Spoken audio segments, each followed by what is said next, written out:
Omelette கூட தேங்காய்ல பண்ணி சாப்பிடுறது இந்த மாதிரி ஒரு தேங்காய் எண்ணெயில தான் ஆம்லெட்டே போட்டு.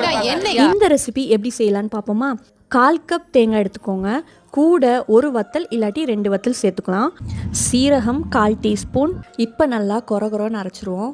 நெக்ஸ்ட் ஸ்டெப் பார்த்தீங்கன்னா ஒரு பவுல் எடுத்துக்கலாம். அதில் 3 முட்டையை நம்ம உடச்சி ஊற்ற போகிறோம். முட்டையை நல்லா பீட் பண்ணி வச்சுக்கோங்க. கூடவே மஞ்சள் தூள் 1/4 டீஸ்பூன், பெப்பர் 1/2 டீஸ்பூன், ஜீரத்தூள் 1/2 டீஸ்பூன், ஒரு சின்ன ஆனியன் கட் பண்ணி சேர்த்துக்கலாம். கொஞ்சமாக கொத்தமல்லி ஆட் பண்ணிக்கலாம். 2 பச்சை மிளகா கட் பண்ணி வச்சுருக்கேன், அதையும் சேர்த்துக்கலாம்.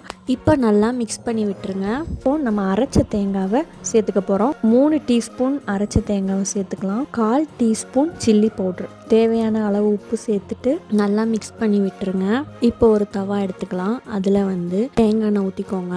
தேங்காய் எண்ணெய் இல்லைன்னா நல்லெண்ணெய் கூட ஊற்றிக்கலாம். இப்போ நம்ம மிக்ஸ் பண்ணி வச்சுருக்கிற முட்டையை சேர்த்துக்க போகிறோம். முட்டை நல்லா வெந்துருச்சுன்னா நம்ம இப்போ திருப்பி போட்டுக்கலாம். அவ்வளோதாங்க, ரொம்ப ஈஸியான ரெசிபி தான். நீங்களும் ட்ரை பண்ணுங்கள், மஸ்ட் ட்ரை. இந்த தேங்காய் எண்ணெய் போட்ட முட்டை சாப்பிடும்போது ரொம்ப டேஸ்ட்டாக இருந்துச்சு. வீடியோ பிடிச்சிருந்தா கண்டிப்பாக லைக் பண்ணுங்கள், ஷேர் பண்ணுங்கள், சப்ஸ்கிரைப் பண்ணிடுங்க. மறக்காமல் இன்ஸ்டாகிராம் பேஜ்